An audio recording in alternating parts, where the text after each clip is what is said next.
जय Hind dear friends.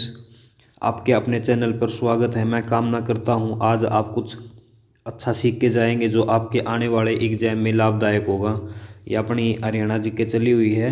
इसके अंदर भाई 18 तक अपन कल कर लिए थे और आगे का ये इसे आज स्टार्ट करते हैं। इसमें पहला क्वेश्चन है भाई, देखो अपने पीछे के नहीं देखे तो इससे पीछे वाली वीडियो वो देख के आना। अगर थ्योरी पहले करोगे तो बहुत अच्छा रहेगा, क्योंकि क्वेश्चन आंसर अपने आप निकल जाएंगे अगर आप थ्योरी अच्छे से कर लेते हो तो। पहला क्वेश्चन देखो भाई 19 नंबर का। ये बोल रहा है गुलाम वंश के ऐसे कितने शासक थे जो किसी न किसी के गुलाम थे। किसी न किसी के गुलाम थे, कौन थे भाई? डी तीन। कौन कौन से बताओ एक बार। आप इन अभी भी से पीछे जो वीडियो उसके अंदर पड़ा था, एक तो कुतुबुद्दीन ऐबक, एक इल्तुतमिश और एक बलबन। ठीक है भाई, गुलामों के गुलाम बोला जाता है। ये किसी न किसी के गुलाम थे और गुलामों के गुलाम किसको बोला जाता है? इल्तुतमिश को बोला जाता है। गुलाम वंश में कौन से शासक गुलाम थे? ये बोल रहा है गुलाम वंश में कौन से शासक गुलाम थे। बता भाई कौन से गुलाम थे? कुतुबुद्दीन ऐबक भी था और बलबन भी था और इल्तुतमिश, ये तीनों गुलाम थे।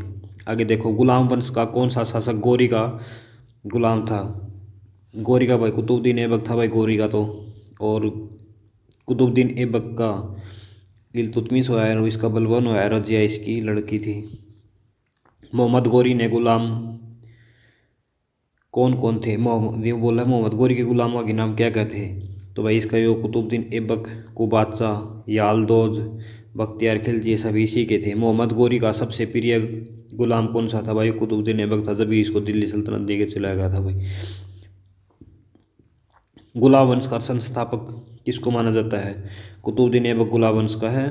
और गुलाम वंश का प्रथम शासक यो ही था भाई, कुतुबुद्दीन ऐबक। आगे देखो, कुतुबुद्दीन ऐबक गद्दी पर बैठने से पहले कहाँ पर? ये लाहौर का था भाई। और आगे देखो, इख्तियार, इख्तियार का अर्थ है ये सेना थी भाई। सुल्तान के लिए सेना व राजस्व का प्रबंध। ठीक है भाई, इख्तियार। कुतुबुद्दीन ऐबक ने अपनी राजधानी कहाँ स्थापित? लाहौर में करी थी भाई। आगे देखो, कुतुबुद्दीन ऐबक की पुत्री का क्या नाम था? कुतुबुद्दीन ऐबक की पुत्री का क्या नाम था भाई? इसका शाह तुर्कान था भाई। जो इसकी पत्नी हुई तो इल्तुतमिश की, शाह तुर्कान का विवाह किसके साथ हुआ था? इल्तुतमिश के साथ हुआ था भाई। कुतुबुद्दीन ऐबक, कुतुब मीनार, कुतुब मीनार का निर्माण किसके शासनकाल में नींव रखी गई? कुतुबुद्दीन ऐबक के पूरा कराया, पूरा किसने कराया था? इल्तुतमिश ने पूरा कराया था भाई इसको। कुतुब मीनार का निर्माण पूरा किसने कराया? इल्तुतमिश ने। और इसकी मरम्मत फिरोज शाह तुगलक ने करवाई थी। इसके ऊपर बिजली वगैरह पड़ के इसके ऊपर वाली मंजिल खराब हो गई थी। आगे देखो भाई, ढाई दिन का झोपड़ा किसने बनवाया था भाई? वो कुतुबुद्दीन ऐबक ने बनवाया था। ये अजमेर में है भाई। 2.5 दिन का झोपड़ा कहाँ है? ये अजमेर में है भाई। ठीक है, आगे देखो भाई कितने नंबर का, वहाँ तक 34 कर लिए। ये देखो भाई 35 नंबर का। ये बोला 2.5 दिन का झोपड़ा क्या है? बताओ भाई क्या है? मस्जिद है। 2.5 दिन का झोपड़ा क्या है? मस्जिद। ठीक है भाई, ये मस्जिद है। पहले ये मंदिर होता था शिव का, इसको तोड़कर बनवाई गई थी मस्जिद। आगे देखो, दिल्ली सल्तनत का कौन सा शासन लाख बख्श कुतुबुद्दीन ऐबक था भाई। आगे देखो भाई, किस किस शासक ने कुतुब मीनार के निर्माण में योगदान दिया था भाई? किसने दिया था? सब ने दिया था भाई। कुतुबुद्दीन ऐबक ने स्टार्ट की थी, इल्तुतमिश ने इसको पूरा किया था और फिरोज शाह तुगलक ने इसकी मरम्मत कराई थी। कुतुबुद्दीन ऐबक की उपाधियों कौन कौन सी हैं? इसकी उपाधि कौन कौन सी है? कुरान खा, लाख बख्श, पील बख्श। पील बख्श मतलब हाथियों का दान करने वाला, लाख बख्श पैसे करने वाला। कुतुबुद्दीन ऐबक की मृत्यु 1210 में हुई थी भाई, चौगान खेलते हुए घोड़े से गिरकर। कुतुबुद्दीन ऐबक की मृत्यु कैसे हुई थी? चौगान खेलते हुए घोड़े से नीचे गिरकर। आगे देखो भाई, पोलो का उद्गम किस में हुआ? नेपाल अपना इसमें है भाई, मणिपुर भारत। पीछे पड़ा था फिर मणिपुर भारत। ऐबक का मकबरा कहाँ है? ये ऐबक का मकबरा लाहौर में है भाई। ठीक है, आगे देखो, कुतुबुद्दीन ऐबक के बाद गद्दी पर कौन बैठा था? कुतुबुद्दीन ऐबक के बाद यो आराम शाह बैठा था भाई, और इसको मारकर इल्तुतमिश बैठा था। आराम शाह के बाद दिल्ली पर कौन बैठा था? आराम शाह के भाई दिल्ली पर कौन बैठा था? इल्तुतमिश बैठा था भाई। दिल्ली सल्तनत में गुलाम वंश का वास्तविक संस्थापक किसे माना जाता है? वो इल्तुतमिश को माना जाता है वास्तविक संस्थापक भाई, क्योंकि इसी ने दिल्ली को राजधानी बनाया था और अपने मतलब गद्दी पर बैठा था। किसने हिंदू को सल्तनत की राजधानी के रूप में स्थापित किया था भाई? इसने इल्तुतमिश को किया था भाई। राजधानी से नहीं बनाया था। इल्तुतमिश ने किसे अपनी राजधानी बताया था भाई? ने दिल्ली को बनाया था भाई। जट का युद्ध कद हुआ था, ये 1210 ईस्वी में हुआ था भाई। किस किस के बीच हुआ था? इल्तुतमिश और आराम शाह के बीच। ठीक है, जट का युद्ध किस किस के बीच हुआ था? ये आगे देख, आराम शाह और इल्तुतमिश के बीच हुआ था। इसके अंदर इतने हैं भाई। नेक्स्ट करते हैं 1 मिनट। हाँ यार देखो भाई, इसके आगे क्वेश्चन है, ये पूछ रहा है जट युद्ध किन किन के बीच हुआ था? जट युद्ध भाई इन दोनों के बीच हुआ था। इल्तुतमिश जीता था। इल्तुतमिश गद्दी पर बैठने से पहले कहाँ का गवर्नर था? तो भाई कहाँ का था? ये लाहौर का था भाई। नहीं नहीं, लाहौर का थोड़ी था, लाहौर का तो कुतुबुद्दीन था, ये बदायूं का था भाई। बदायूं का था ये। और दिल्ली सल्तनत का प्रथम शासन कौन सा था जिसने नियमित सिक्के जारी किए तथा दिल्ली को अपने साम्राज्य की राजधानी बनाया? वो था इल्तुतमिश भाई। आगे देखो, दिल्ली सल्तनत का ऐसा कौन सा सुल्तान था जिसने इक्ता प्रणाली शुरू की थी? वो इल्तुतमिश ने करी थी भाई, इक्ता भी। इल्तुतमिश किसका गुलाम था? किसका था भाई? कुतुबुद्दीन ऐबक का गुलाम था भाई, इसी का ही दामाद बन गया फिर। तराइन का तीर्थम युद्ध कब हुआ था? 1215 में हुआ था भाई। ठीक है, किस शासक के समय चंगेज खा आया था? इल्तुतमिश का टाइम आया था भाई चंगेज खा। चंगेज खा कहाँ का निवासी था भाई? वो मंगोलिया का था भाई चंगेज खा।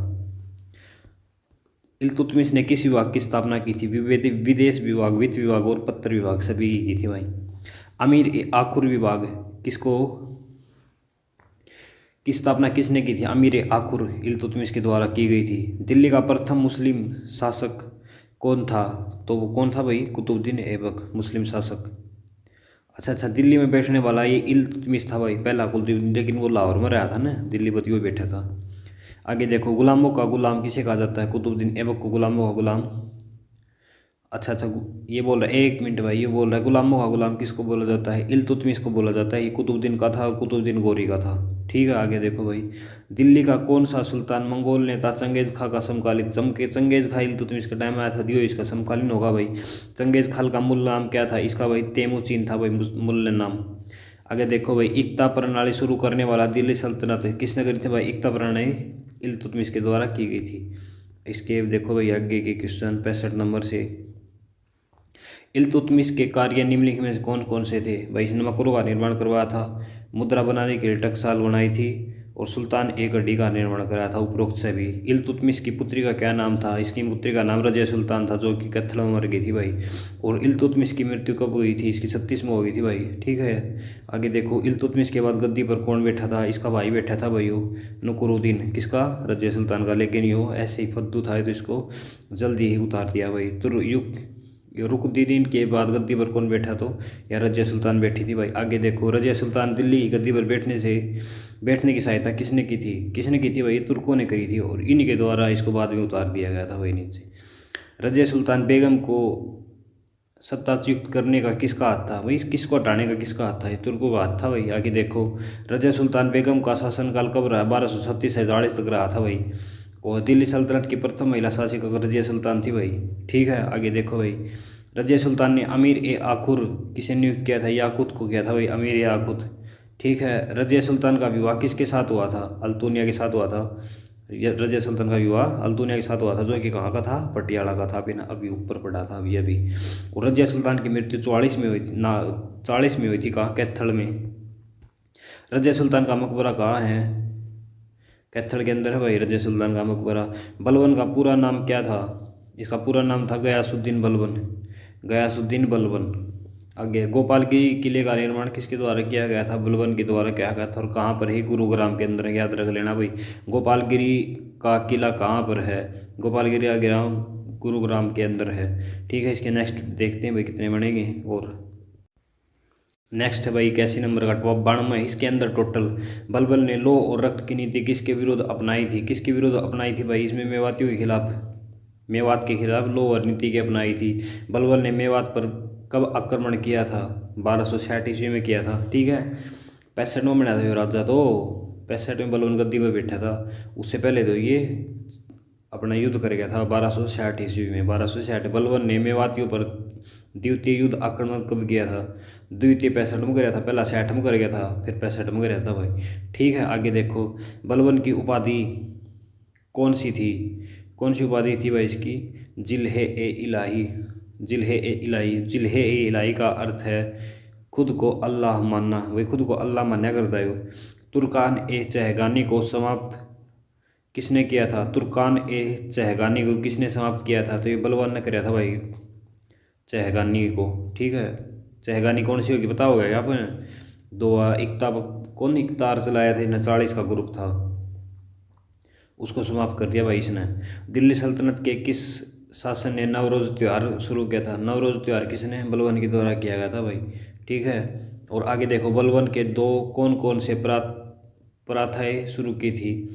फेबोस और डिबोस, ना फेबोस, सिजदा और फेबोस।